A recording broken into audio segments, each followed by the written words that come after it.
Olá, muito boa noite a você. Começa agora o Sinapse ICL do dia 1º de setembro de 2023. Já estamos em setembro. César Calejão, boa noite. Finalmente, né? Agosto não acaba nunca. Boa noite, Hobbs. Boa noite para nossa audiência. Vamos lá. Já falamos sobre direitos autorais hoje. Ele também é professor do ICL e também mestre em Direito. O nome dele é Vitor Drummond, que daqui a pouco conversa com a gente. Mas eu queria repercutir com você, porque saiu uma pesquisa do Instituto Datafolha mostrando que o presidente Lula tem 45% de aprovação aqui na cidade de São Paulo. Ele tem 29% de pessoas que consideram o governo regular e 25% de rejeição na cidade de São Paulo. E aí o que eu queria falar com você, César, é que comparando com a última pesquisa da Datafolha, que mostra a popularidade, né, a aceitação do governo Lula pelo país, as pessoas da cidade de São Paulo têm uma aprovação maior. Assim, a gente está falando de 37% de aprovação no país, enquanto a cidade de São Paulo dá 45% de aprovação ao governo Lula. Por que se dá essa diferença, principalmente de capitais e considerando o Brasil como um todo? É uma ótima pergunta, Rô, e remete ao nível sociológico. A meu ver, tem uma série de características da cidade de São Paulo que fazem com que a cidade tenha um público bastante progressista, considerando principalmente outras regiões do país, como o Sul, o estado o interior do próprio estado de São Paulo, partes da região norte. Então você tem a capital de São Paulo e o Nordeste de forma mais ampla, são regiões bastante progressistas do país. É óbvio que se a gente for entrar nessa discussão, a gente poderia gastar um programa inteiro nesse tema, então eu não vou fazer nenhuma colocação mais efetiva, mais incisiva nessa direção, porque eu correria o risco de ser leviano e eu não vou ter tempo para elaborar em cima disso de uma forma adequada. Agora, é de fato um número bastante expressivo, né? Entre bom, ótimo e regular, você tem o Lula com 74% na cidade de São Paulo. Isso é muito significativo, principalmente num momento em que a gente está entrando no momento pré-eleitoral do que serão as municipais no ano que vem. A gente tem, por exemplo, o Boulos despontando com bastante força na cidade de São Paulo, com o apoio do PT, exatamente como a chapa vai se dar e tal, isso já é outra coisa, mas o Lula demonstra ter muita força na cidade de São Paulo e, a meu ver, isso tem a ver com os acertos do governo. A gente também critica, a gente aponta questões que são consideradas duvidosas ou erros, tudo isso é absolutamente válido. Ninguém acerta tudo, né, Exatamente. César? Acho que é sobre isso que a gente está falando. Exato. Não dá. E a gente não se comporta de forma dogmática, no sentido de que a gente não pode criticar, etc. e tal. Agora, esses dados, o PIB, você viu, sair hoje, teve um avanço expressivo, muito acima do que a gente esperava. Tem uma tabela da Austin Rating que traz 40 e tantos, não lembro exatamente de cabeça, mas 40 e tantos países. O crescimento do Brasil está na 7ª posição. Isso é um dado empírico, independentemente de onde você esteja dentro do espectro político e ideológico, isso demonstra, sim, que existem uma série de acertos do governo Lula. A meu ver, esse dado que você acabou de ressaltar reflete esses acertos. É um dado importante, um dado forte, um bom indicativo. Sim. Exatamente, pensando já nas eleições do ano que vem. Vamos receber nosso convidado? Vamos lá. Olá, muito boa noite, Vitor Drummond, professor do ICL, também doutor e mestre em Direito e também atua na defesa dos direitos autorais dos artistas. Seja muito bem-vindo, Vitor. ICL é sua casa, Obrigado, né? Roberta. Obrigado, César. Obrigado. A gente que te agradece, Vitor. É um prazer te receber no Sinapse. Seja bem-vindo, querido. Vitor, que história é essa de você já ter sido advogado do Sting e do Paul McCartney, mas sem eles saberem? Como é que você advogou para eles? Que maneira diferente foi essa, hein? Não, é uma história curiosa. Assim, no direito autoral, no setor cultural, a gente tem muitas representações e representatividades, às vezes por conta das editoras, das gravadoras, às vezes agências, né? E uma agência que era sediada em Londres, tinha uma agência em Londres e em Amsterdã, eles me contrataram para fazer um trabalho para vários artistas do catálogo deles na América Latina. Só que eles eles tinham uma cláusula de sigilo muito grande, muito forte, assim. E nada podia ser dito sobre aquilo. E eles representavam centenas de artistas e disseram assim, olha, a gente vai mandar para você, vai fazer uma experiência, a gente vai mandar aí 20 artistas, você vai fazer esse trabalho primeiro na Argentina e no Uruguai, depois a gente vai ver se funciona para fazer em outros lugares.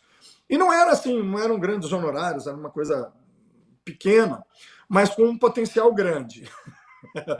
E aí, depois de todas as tratativas, eles mandaram para mim um arquivo com todos os artistas de experiência, né?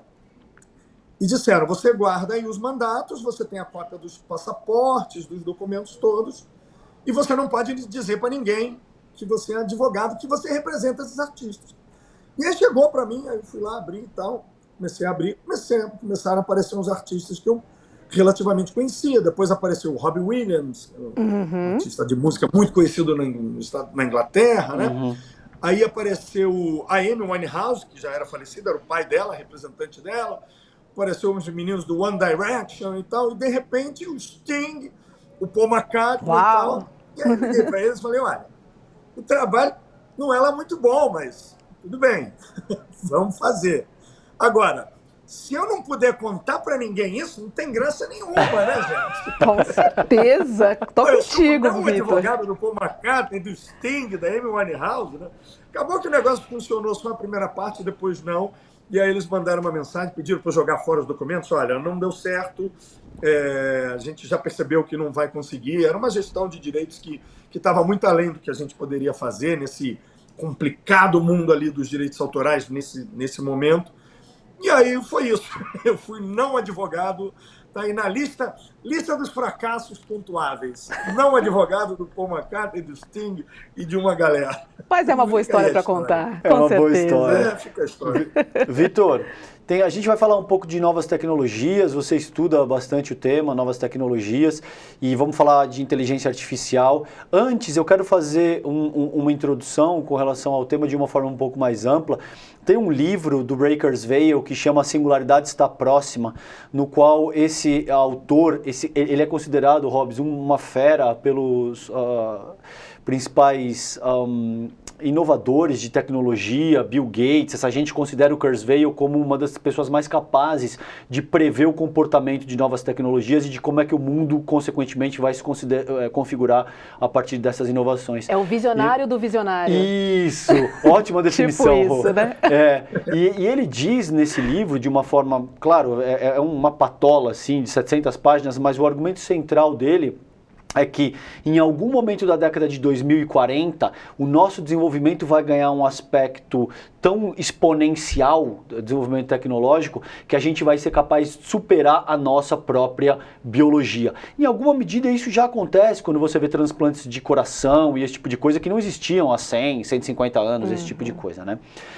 Como é que você sente isso, Vitor? Você acha que a humanidade caminha para atingir o que o Kurzweil chama de singularidade? E a pergunta central aqui que eu gostaria da tua reflexão é: o Kurzweil tem uma abordagem demasiadamente otimista, a meu ver, na qual ele acredita que o mero desenvolvimento tecnológico, essa é a minha crítica ao trabalho dele, seria capaz de reformular a nossa moralidade. Nos tornaríamos mais humanistas, nos tornaríamos mais solidários. Como é que você sente essa questão?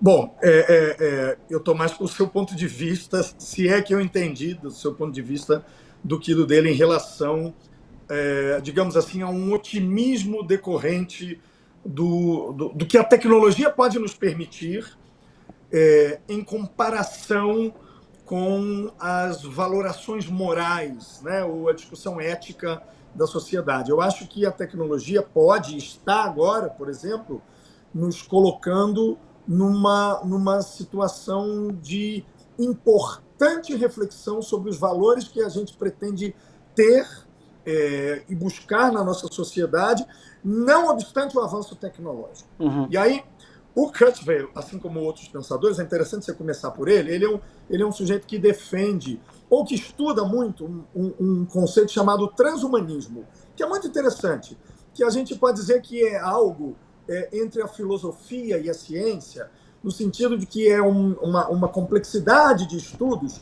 que conduzem à compreensão se nós poderemos, como seres humanos, chegarmos, e se não, o mais longe que a gente pode chegar como ser humano, consertando ou melhorando o nosso corpo, o nosso aparato físico e, eventualmente, as nossas condições de vida, fazendo com que a nossa vida seja mais longa e, eventualmente, segundo alguns, haveria a defesa até tecnológica de uma vida eterna, no sentido de que a gente poderia estar vivo enquanto nós pudéssemos, digamos assim, entre aspas, trocar as peças, né?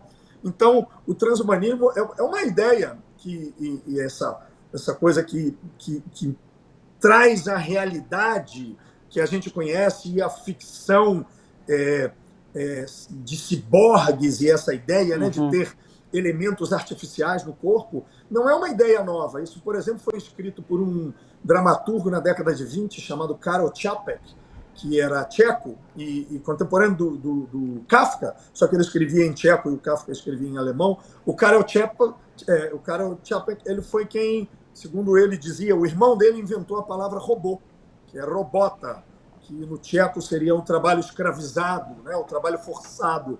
E aí esse texto dele de 1920 tem já ciborgues, ou seja, tem pessoas que teriam uma pele imitada, e que, claro, a discussão seria a subjetividade desses novos seres. Na verdade, parte da nossa angústia eu acho, nós podemos chegar muito longe com modificações do nosso corpo, como, por exemplo, transplantes de órgãos ou modificações que façam com que a gente viva mais. Sim, isso é uma tendência, né, nas ciências médicas, na ciência da saúde. Agora, o quanto isso significa do ponto de vista da nossa subjetividade, como a gente vê o mundo? Será que nós temos uma percepção do mundo que nos permitiria viver 150 ou 200 anos?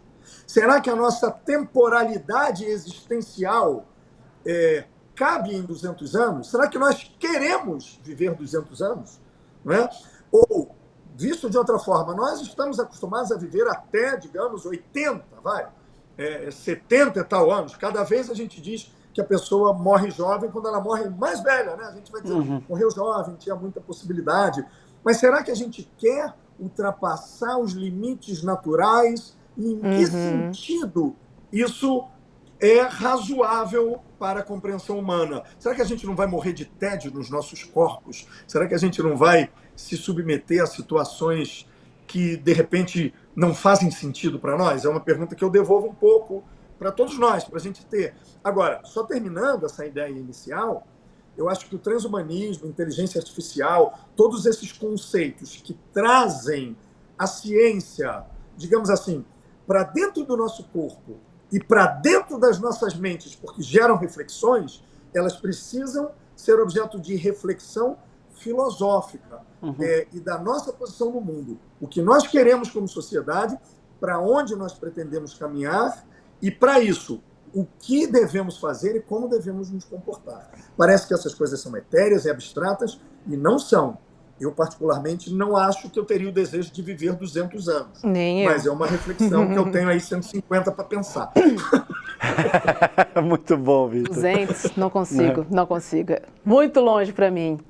Aproveitando, Vitor, que você falou em inteligência artificial, né? A gente tem aí o Chat GPT, que responde nossas perguntas, quaisquer perguntas, em fração de segundos, né? Assim, chega a ser assustador, porque ele responde qualquer tipo de pergunta. E aí eu te pergunto, você vê que muitas profissões vão sumir ou a gente vai ter que repensar nas profissões existentes e talvez em novas?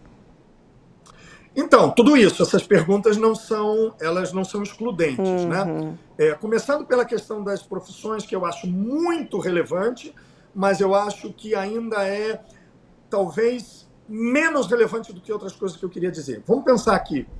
É possível que haja uma diminuição de profissões utilizando o chat GPT como um exemplo, como um pequeno vilão da hora, né? Um grande vilão da hora.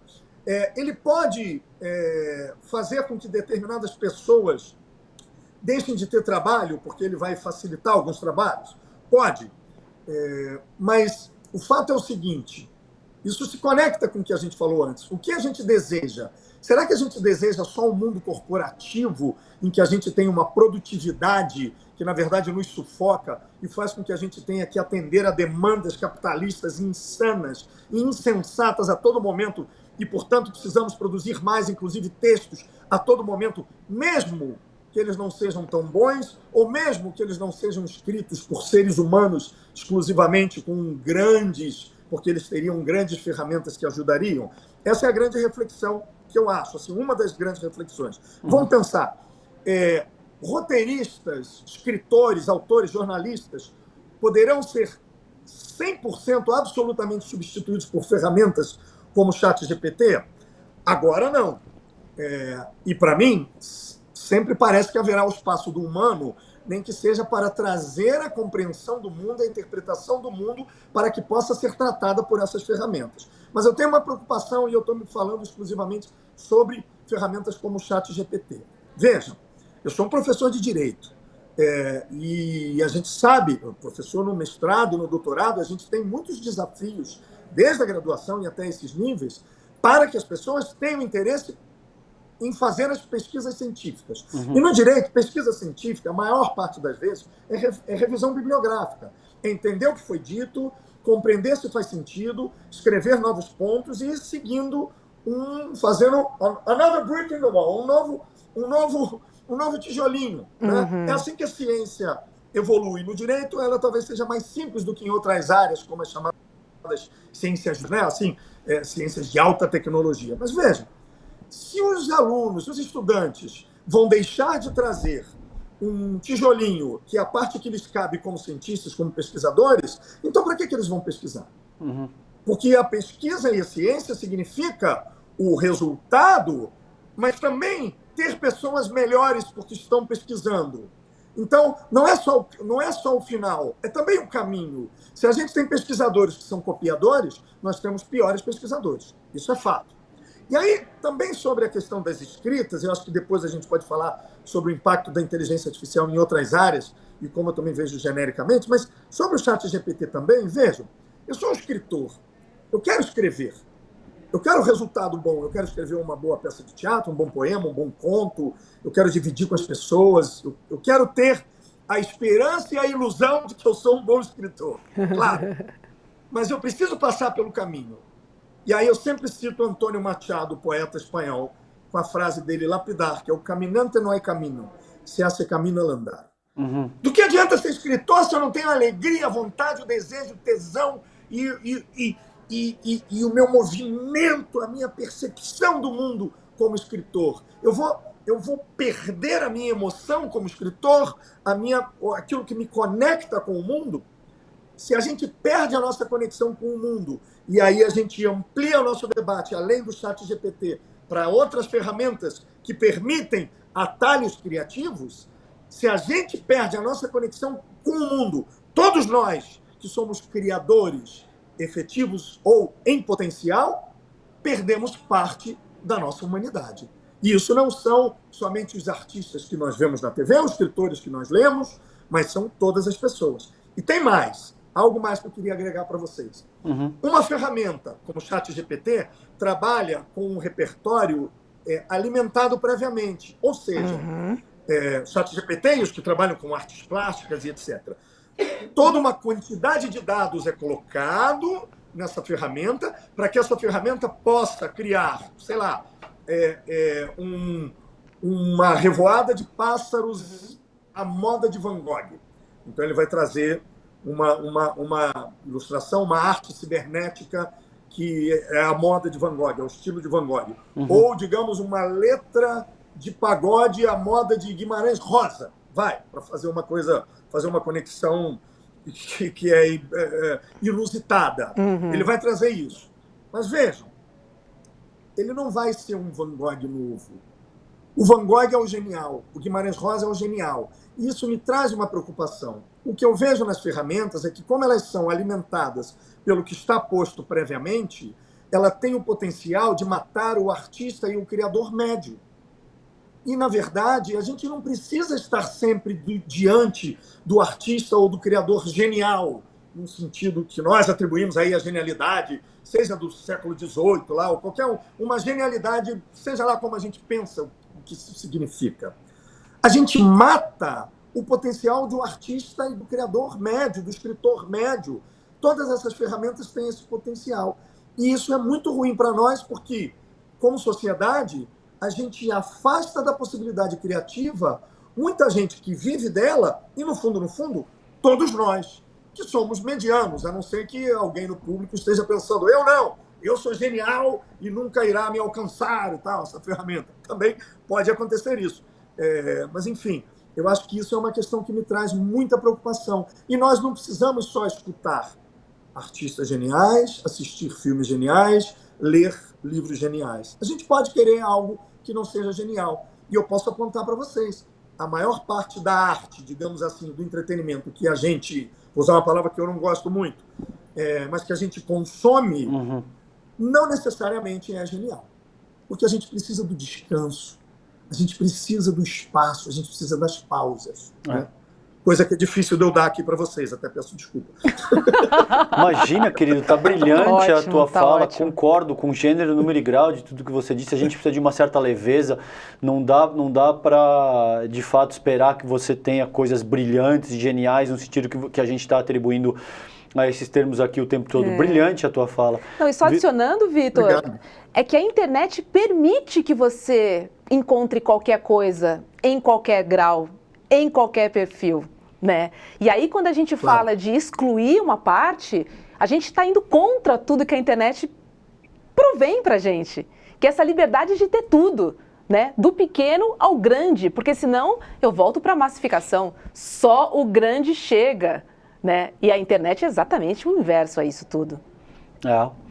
E quando você falava, Roberta, me veio uma reflexão, talvez a gente possa gerar uma situação ainda mais grave, que é retirar o médio e deixar presente somente aquele absolutamente simplório, que não precisa de nenhuma criatividade, que é uma mera repetição, e o genial que não se alcança. Mas sempre haverá os gênios. Vamos fingir que existe a genialidade oitocentista, né? Do cara que é o escolhido e tal, aquele sujeito, assim, que no fundo não é tanto isso, né? Mas vamos imaginar por uma ficção aqui. Então, isso que você falou agora me coloca nessa encruzilhada assim, de um pensamento. Vou refletir sobre isso depois. Porque existe uma outra questão. A gente não domina mais o nosso tempo, né? A gente está num processo tão curioso de exaustão iminente, todos nós, seja no trabalho, porque a gente é cobrado de uma produtividade enorme, mesmo quando não nos cobrem, mas é a sociedade cobrando isso, né? Como se o nosso tempo não pudesse ser o tempo à disposição de nós mesmos. E aí tem uma coisa muito perversa com a tecnologia, que é assim, parece uma loucura, mas não é. Veja, a gente economiza 40 minutos numa fila de banco. Hoje a gente não precisa ir para o banco. A única coisa que a gente precisa do banco é tirar dinheiro em papel moeda, coisa que a gente também já não usa mais. Não faz mais. Então, banco é no celular. Não é? E várias outras ferramentas de inteligência artificial, inclusive, mesmo que não generativa, né? Elas permitem uma economia de tempo. Só que a gente está num mundo tão tecnologizado que esse tempo que a gente economiza com as tarefas simplórias não é suficiente para a gente absorver todas as informações que a gente recebe decorrentes do uso da tecnologia. Por exemplo, vou fazer um salto muito simplório. 20 minutos que a gente economiza na fila do banco, a gente gasta muito facilmente com uma rede social. E aí a questão é, cadê o artista genial que eu queria ler em algum momento? E cadê o artista mediano que eu queria ter a possibilidade de escutar, de ver e etc. Eu não tenho mais tempo, porque ou eu estou na rede social, ou eu estou fazendo uma outra coisa, ou eu estou fazendo o trabalho que a ferramenta me permite. E aí a sociedade capitalista não é o empregador, não é o nosso empregador que está nos exigindo trabalhar muito mais do que antes. É o mundo que a gente vive. É a concepção da nossa vida. Tem um filósofo que eu adoro, contemporâneo, um pensador que é o Byung-Chul Han. Ele é coreano e foi já jovem, um pouco mais velho, para a Alemanha, e não falava alemão até uns 25, 26 anos, e é um filósofo que escreve em alemão, então ele já está lá na frente, né? Ele pensa em coreano, escreve em alemão, ou sei lá o quê, ele já está lá na frente, né? E tem muitos ensaios muito interessantes, e num deles ele fala sobre a inatividade, sobre essa relação, e eu vou me arriscar a colorir um pouco isso, dizer que não é só o tempo, é uma relação do espaço com o tempo que a gente precisa recuperar conosco. No fundo, talvez ir para a fila do banco seja bastante produtivo, em alguma medida, se a gente puder conversar com as pessoas, como a gente já não pode mais. Claro, eu estou usando o exemplo da fila do banco, mas pode ser a feira, pode ser um monte de coisas que a gente não faz mais e que faz diferença para nós, porque a gente vai conversar com alguém que a gente vai conhecer e não gostar, vai com um amigo, vai encontrar um desafeto, vai exercitar as diferenças. O nosso afastamento pela tecnologia nos coloca num mundo apartado e que a gente ainda não está acostumado a viver neles. Pelo menos eu acho, na nossa geração. Assim, talvez a próxima, que é nativa do meio digital, do ambiente digital, sim, mas meus filhos, talvez. Mas, e no fundo, a gente precisa de nós. A gente precisa perceber que a gente precisa de nós e do nosso tempo recuperado, inclusive para não fazer nada, que é muita coisa, porque ao não fazer nada a gente pode pensar, e a gente não tem tempo hoje de parar para pensar. E aí surge a sociedade do cansaço, não é isso? Que ele discorre acerca da sociedade do cansaço nesse ensaio. Vitor, tem uma questão que eu quero explorar contigo, a gente estava conversando um pouquinho aqui antes de começar o programa, que é a respeito do uso da inteligência artificial, considerando artistas que já morreram e a forma como essa nova tecnologia é capaz de empregar essas pessoas de uma maneira que até então não poderia ser feito, né? E a gente viu recentemente o caso da Elis Regina, que a imagem dela foi, não só a imagem, né, mas a personificação mesmo da artista foi utilizada por uma grande montadora. Foi uma peça publicitária que dividiu opiniões. Eu ouvi gente dizer que se sensibilizou, que ficou comovida, que chorou ao ver aquilo, e eu vi algumas outras pessoas dizer que não gostam desse tipo de coisa, que é absolutamente complicado colocar alguém que já morreu e que você não sabe como a pessoa reagiria àquela proposta, e você tem, portanto, a imagem da pessoa sendo utilizada nesse sentido. Eu gostaria da tua avaliação, como é que você sente esse tipo de coisa? Qual é o limite do uso autoral de alguém que já morreu? Nesse caso, por exemplo, que remete ao que foi feito por essa montadora com a Elis Regina? Ou pelo menos com a personificação do que seria a Elis Regina? Tá. Bom, a primeira coisa que eu digo para vocês é que eu gostei da consequência do comercial e da discussão social. Eu gostei que o comercial veio e que as pessoas puderam discutir. Tiveram interesse em discutir, tiveram interesse em se posicionar, em dizer eu gostei, mas eu faço algumas críticas do ponto de vista ético, etc. Claro, do ponto de vista do direito, a gente pode tratar isso, seria uma coisa meio enfadonha, mas eu posso falar aqui para vocês, a gente tem uma dupla questão aqui. A gente tem uma questão dos direitos de personalidade e a gente tem uma questão de direitos autorais. A discussão de direitos autorais é muito mais simples.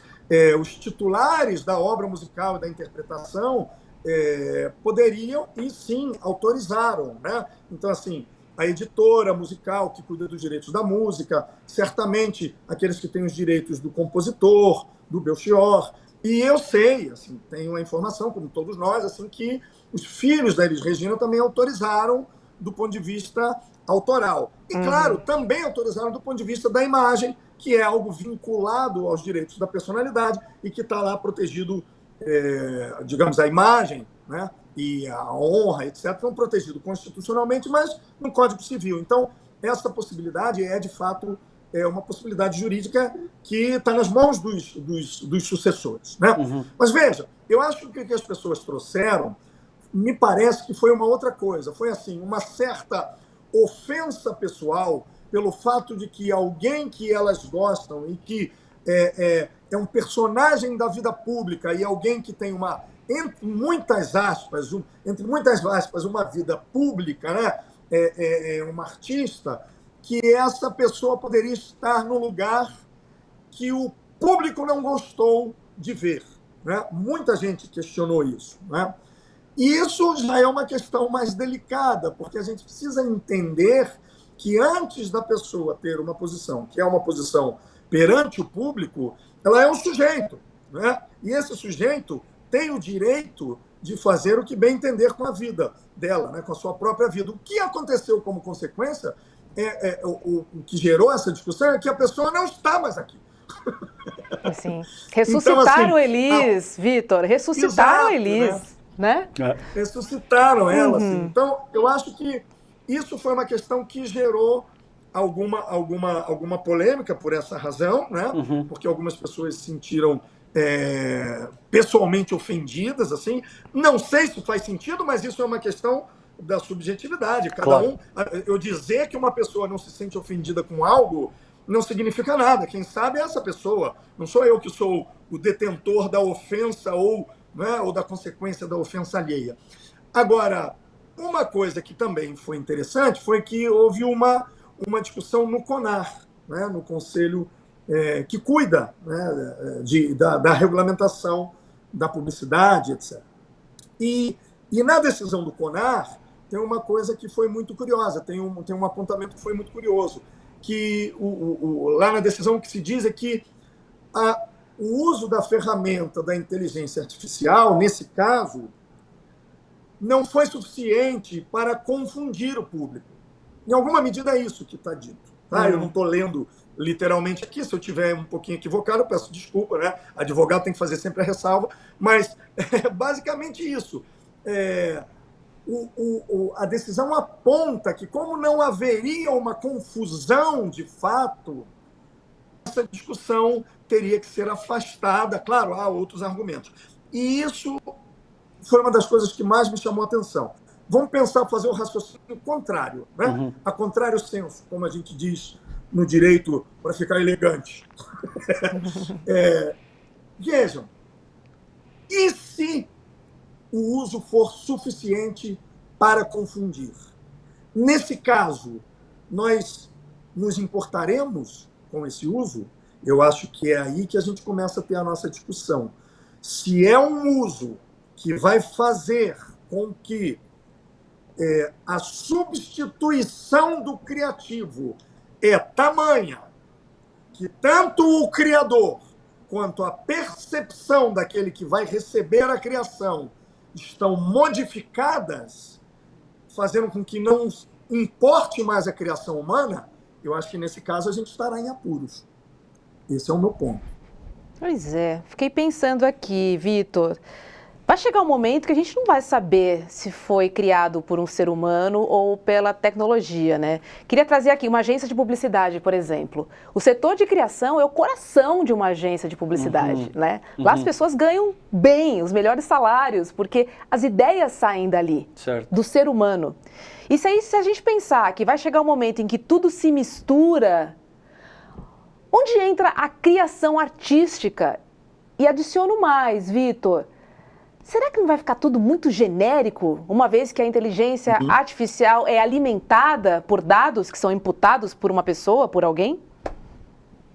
Olha, não só genérico, a gente corre esse risco, né, porque a gente tem que ter profissionais que vão fazer esse trabalho, e eles precisam ser muito qualificados, talvez generalistas, precisam ter uma cultura ampla, como a gente tem os vieses, que são os vieses ideológicos, a gente tem vieses que a gente já discute, que tem relação com os direitos das minorias, com liberdade de expressão. A gente sabe disso. Tem os vieses racistas, machistas, misóginos, políticos de diversas posições. Então, os vieses são algo que fazem muita diferença na construção do resultado das ferramentas de inteligência artificial. Então, isso é algo que a gente precisa ter uma atenção absolutamente redobrada, porque isso é um perigo e vem sendo alertado até pelos filósofos e cientistas que trabalham e são otimistas com a inteligência artificial. O grande perigo não é a ferramenta. O perigo somos nós. Uhum. O perigo que somos utilizamos nós. a E ferramenta. veja, você usou um exemplo interessante, você falou o coração da agência. Eu fiquei pensando aqui, você sabe que durante muito tempo se pensou na história da humanidade que o coração é que, na verdade, era o órgão do qual vinha a capacidade criativa e intelectual nossa, por uma relação simplória, porque se entendia que a gente ficava, por exemplo, com o coração acelerado quando a gente ficava ansioso, ou fica, né? E, portanto, era o coração que dava o comando para reagir às emoções. Durante muito tempo se pensou que o cérebro ele servia somente para resfriar o sangue do corpo, né? E que o coração era uma teoria cardiocêntrica da racionalidade, etc. No fundo, a gente precisa entender essa concepção de que a nossa percepção do mundo, claro que ela está no nosso cérebro, claro que ela está no nosso racional, mas ela está na nossa emoção. Essa emoção, não acredito que seja transponível para qualquer ferramenta. Mas eu acho que é uma coisa um pouco óbvia, eu não acho que eu não estou adivinhando nenhum futuro com isso, sabe? Então, eu acho que isso é uma discussão que me parece evidente e que o que a gente precisa fazer é tomar cuidado para não nos enganarmos. Tomar cuidado para a gente não projetar num futuro em que a tecnologia nos vai dar e já nos está dando soluções, por exemplo, para análise de dados nas ciências médicas, né, de diagnósticos e prognósticos, quer dizer, um diagnóstico ou uma sucessão, ou uma coletividade, uma coleção enorme de diagnósticos pode ser lido com uma melhor qualidade do que médicos, talvez, mas isso não vai afastar a necessidade da presença do médico na consulta, entende? Eu acho que isso que acontece nas ciências médicas e da saúde, a gente precisa que esteja presente em outras atividades, como, por exemplo, nas artes. Eu acho que isso é uma tarefa nossa contemporânea, entende? Porque o que a gente vê é uma vulnerabilidade no artista, é uma fragilidade na manutenção da possibilidade do ser artista, que a gente precisa cuidar das pessoas. E eu não estou falando assistencialmente, eu estou falando do ponto de vista de dar a possibilidade do maior número de pessoas sonhar em querer ser artista, criadores, porque, no fundo, é bom para elas e é bom para todos nós, porque a arte nos salva. A arte nos permite ter uma vida menos dura. Nós vimos isso na pandemia, todos nós, há 3 anos atrás, já se vão 3 anos, né?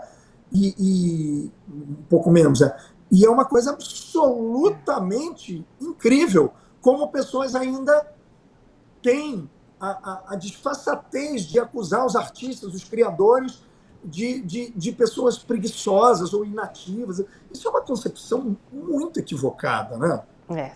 Demais. E você sabe que esse ponto é muito bom, Vitor, quando você traz essa dimensão da perspectiva cardiocêntrica da razão, e porque, sobretudo ao longo do século passado, existe essa dimensão. Eu conversei, por exemplo, com o Steven Rose, que é um neurocientista, e ele é muito enfático no sentido de te dizer que ao longo do século passado existe todo esse esforço de tentar, 2 coisas, tentar entender a inteligência como um parâmetro absolutamente reducionista, o que é a inteligência, o que é a criatividade, como essas coisas estão relacionadas, e o cérebro como sendo o órgão responsável pela inteligência, pela criatividade pela e tal. superioridade, né? Porque ele divide. E o que é muito interessante aí, Hobbes, é que ele diz o seguinte, que primeiro é extremamente difícil caracterizar o que é inteligência de uma forma tão reducionista, com teste de QI e esse tipo de coisa, e que em segundo lugar, ele não acredita que a inteligência esteja no cérebro.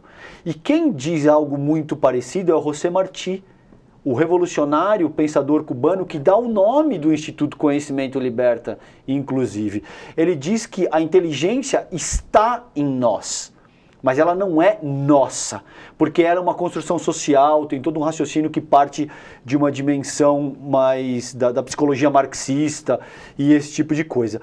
E isso, eu fiquei pensando enquanto você falava, Vitor, como é que a gente vai trabalhar com essa dimensão coletiva da inteligência, se a gente assume essa perspectiva que eu acabei de salientar aqui, considerando que a gente tem uma música, uma peça, um livro que foi, por exemplo, confeccionado pela inteligência artificial. Como é que fica isso em termos de direitos autorais? Suponhamos que a gente tem um livro que vire um best-seller e que foi integralmente redigido por uma solução de inteligência artificial. Quem é que tem direitos autorais sobre essa obra? Como é que funciona isso?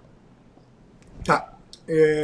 Eu primeiro vou afastar de plano a hipótese de premiar, remunerar ou indicar que a autoria deveria ser da empresa desenvolvedora da ferramenta. Tá.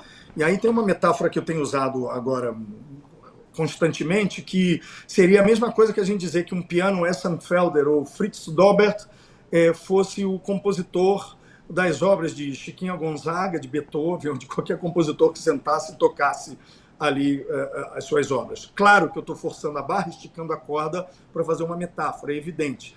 Mas é porque a gente precisa proteger a criação como uma criação humana.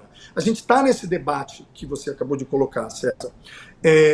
E eu acho que a primeira coisa que a gente tem que afastar é esse primeiro ponto que eu disse. E nós precisamos revalorizar a criação como algo humano, e se existe uma área do direito que é voltada para isso, é preciso que ela se mantenha como uma área voltada para essa proteção, que é exatamente a área dos direitos autorais. E cada vez mais o que a gente vê é que a área dos direitos autorais, que esse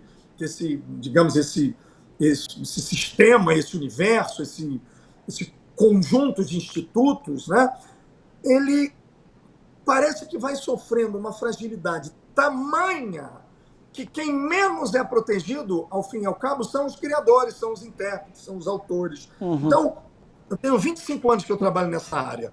E, na verdade, eu estudei Direito, mas eu queria estar vinculado às artes, à cultura. Queria ser escritor, compositor, sei lá, ator muito. Por isso eu acabei, talvez, me conduzindo a trabalhar com os atores e atrizes. Sou muito feliz por isso e satisfeito. Mas acabou que coube a mim um pouco traduzir esse universo dos criadores, dos artistas, para a turma do direito e vice-versa.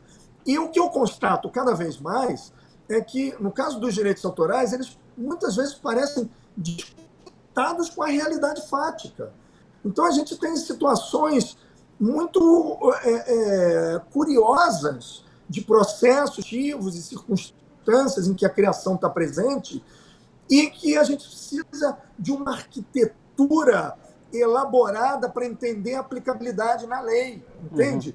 Uhum. Os pressupostos, os entendimentos da lei, às vezes, são muito radicais no sentido... E eu não estou querendo afrouxar a lei de direitos autorais, muito pelo contrário. Nesse sentido, eu sou até um conservador. Assim. Mas é uma questão muito curiosa entender que algo está no mundo, porque é trazido pelas pessoas. Acho que agora ele travou, hein? Vamos ver se volta um pouquinho. Travou, Vitor, travou. Não, é uma discussão muito boa. Que pena, porque essa discussão é extremamente pertinente e ele estava chegando no cerne da abordagem, exatamente, que era basicamente ao encontro disso que eu te disse, Hobbes, que é um raciocínio muito interessante do José Martí, quando ele te dá conta de que a inteligência da Hobbes, ela está na Hobbes. Ela não é da Hobbes no sentido de ser gerada organicamente pelo teu cérebro.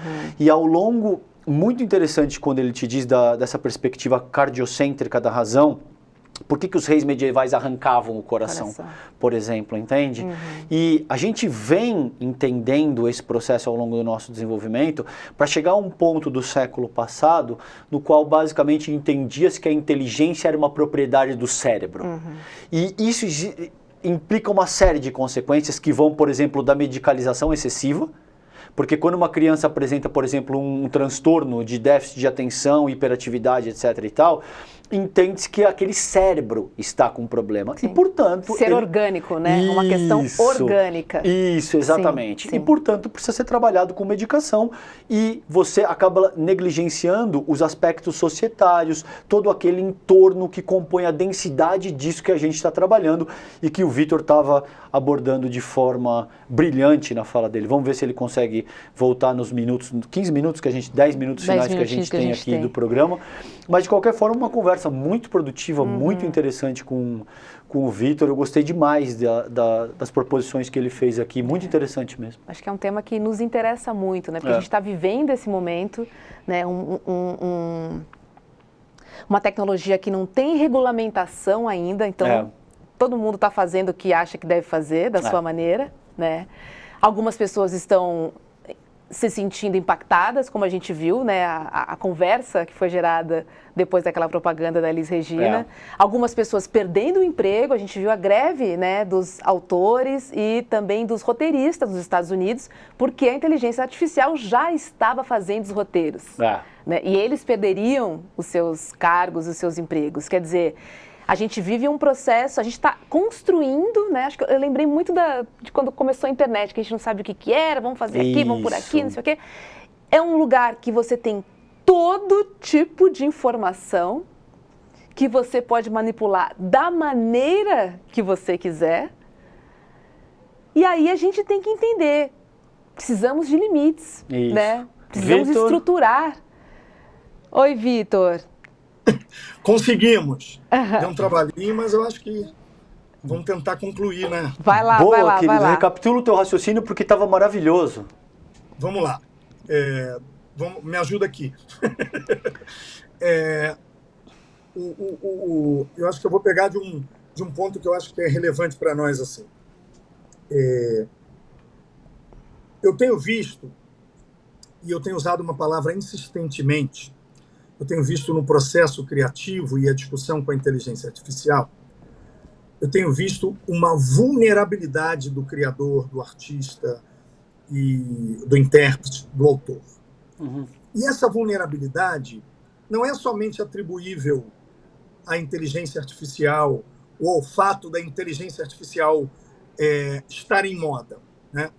Existe uma sucessão de fatos que tem a ver com tecnologia e que conduzem a essa vulnerabilidade. Mas essa vulnerabilidade também decorre de uma subvalorização do criativo, de uma subvalorização do intérprete, de uma subvalorização dos criadores. Então, quando a gente vê essa discussão, por exemplo, que culminou na greve de roteiristas e depois na greve de atores, vejam os elementos que conduziram a isso. O que levou à greve? Foi só a discussão da inteligência artificial? Não. Foram discussões sobre previdência, discussões sobre os chamados, nos Estados Unidos, chamados residuals, né? Que a gente mais ou menos traduziria como direitos de remuneração, que é o fato dessa nossa luta aqui dos artistas, da música, do audiovisual, de vários setores, nesse momento do Brasil, num projeto de lei que é o 2370.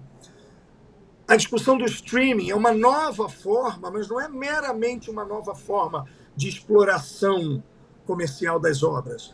É a forma pela qual a gente está fazendo uso do audiovisual, da música e de outras atividades. Imaginem a magia que a gente tem decorrente do nosso evento aqui, do nosso encontro. Se a gente fala mal da tecnologia porque ela tira o espaço do humano, ao mesmo tempo ela também nos traz, paradoxalmente, a possibilidade de um espaço humano, como somos nós três conversando com o público, que são milhares de pessoas que vão continuar sucessivamente conversando conosco. Então, o que eu vejo é que houve um acúmulo de circunstâncias em que a desvalorização da criação humana aconteceu no mesmo momento em que a supervalorização da tecnologia chegou.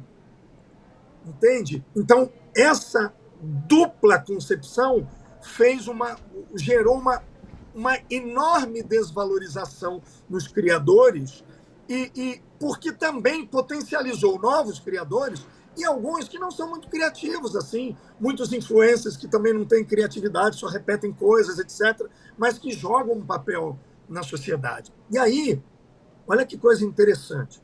Por que a gente não se assustava antes com a inteligência artificial?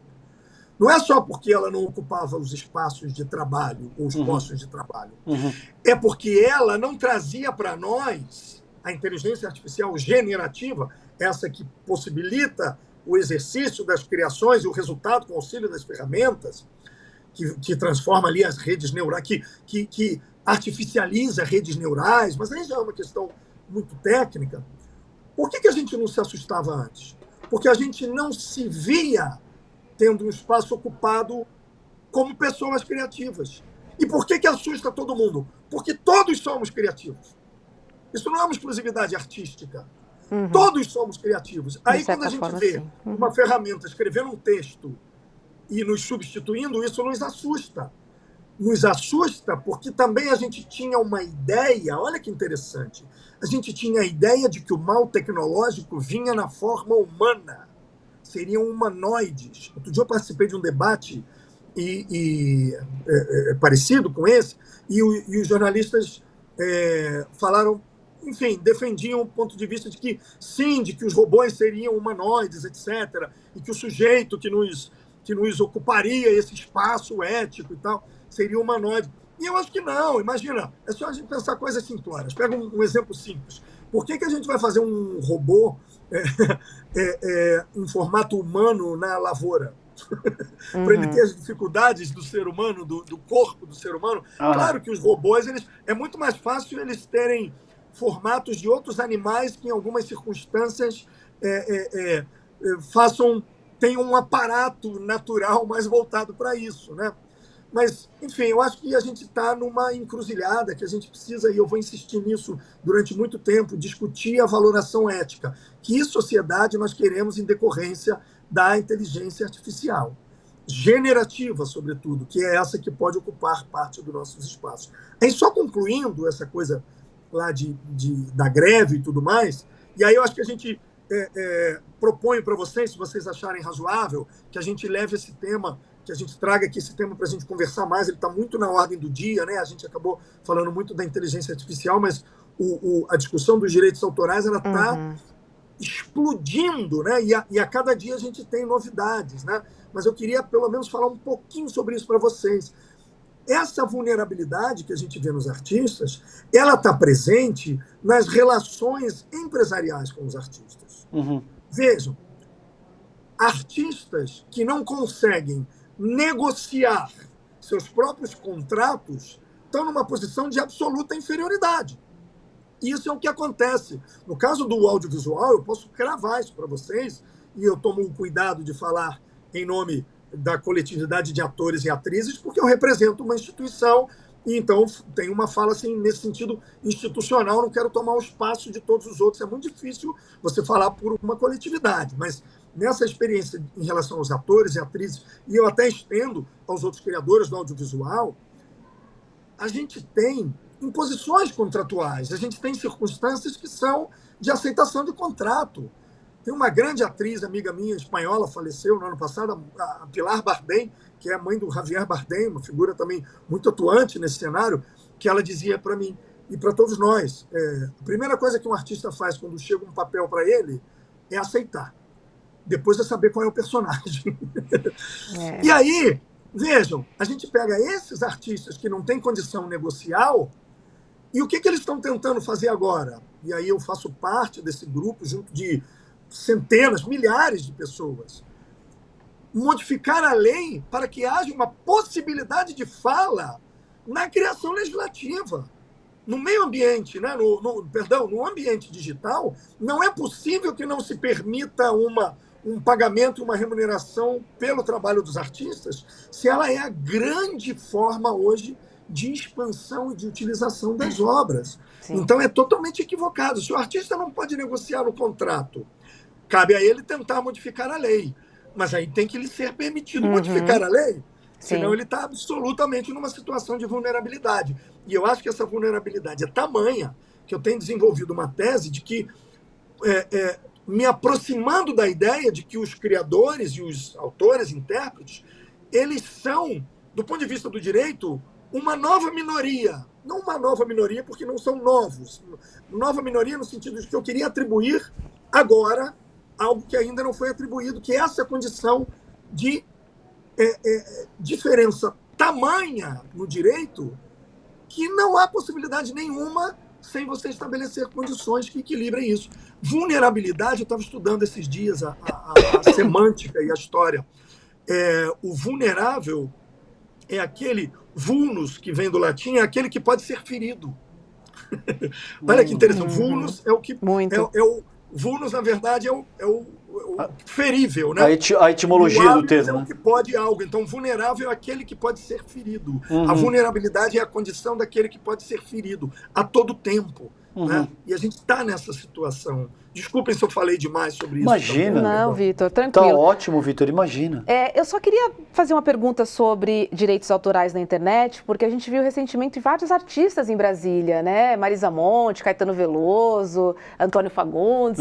E eles entregaram uma carta para o presidente da Câmara, Arthur Lira, com algumas reivindicações. Do que se trata, Vitor? Seria uma remuneração por postagens na internet? Eu fiquei um pouco confusa sobre o que seria isso, que eu entendo ser um pouco parecido com os meios de comunicação que produzem conteúdo também, né? Empresas jornalísticas, não sei se dá para botar todo mundo no mesmo pacote. Boa. Vamos lá. Vou tentar explicar de uma forma bem sintética um processo que está acontecendo há muitos meses do ponto de vista pragmático agora, mas há muitos anos, que é essa tentativa de valoração e reconhecimento desses direitos. O que os artistas estão buscando, e na verdade toda a classe está conseguindo se unir de uma forma que eu nunca vi antes, em 20 anos que eu estou à frente desse processo com atores e atrizes, e eu estou me referindo à classe não só de atores, atrizes, diretores, roteiristas, músicos, intérpretes, produtores, toda essa turma. Na verdade, a questão não é uma carta ao Arthur Lira ou uma reivindicação solta, assim, é um processo que começou no início do ano e que hoje faz parte de uma discussão de um projeto de lei. E esse projeto de lei, 2370, ele tem o objetivo de garantir a remuneração desses artistas no ambiente digital, quando as obras das quais eles participaram, interpretando ou criando, são utilizadas. Mas isso não é pelo usuário final que somos nós, não é pelas pessoas físicas, vamos falar assim, não é pelos consumidores, né? Mas sim pelas grandes empresas que fazem uso disso e que são as empresas que, em parte significativa e, às vezes, total da sua existência, dependem desses usos e dessas criações para que elas possam existir como conglomerados econômicos, etc. Entendi. Agora, há muitas diferenças entre as empresas que são as plataformas de streaming que exploram audiovisual, como, por exemplo, em comparação com redes sociais, ou com empresas que sejam empresas que exclusivamente tratam de obras musicais, né? Não quero nomear aqui as empresas, mas essa luta, eu aqui faço para vocês essa provocação e essa sugestão de pauta para a gente discutir isso em algum momento, para a gente poder falar sobre isso. A necessidade dos artistas e criadores serem remunerados. Esse conceito não é brasileiro. Esse conceito está presente em muitos países. Chama-se direito de remuneração compensatória. Para o uso das obras, deve haver o pagamento independente dos contratos que foram assinados antes. E por quê? Por conta da vulnerabilidade que a gente falou. Os contratos são apresentados numa condição de vulnerabilidade, os artistas aceitam qualquer coisa. Às vezes, até o uso das obras para meios tecnológicos que ainda não existem. Só que a lógica dos direitos autorais não permite isso, porque ela permite o pagamento, ela garante o pagamento pelo uso das obras. Cada vez que você tiver obras com usos diferentes, modalidades de exploração diferentes, você tem que pagar de novo. É como, sei lá, vou usar um exemplo muito simplório, um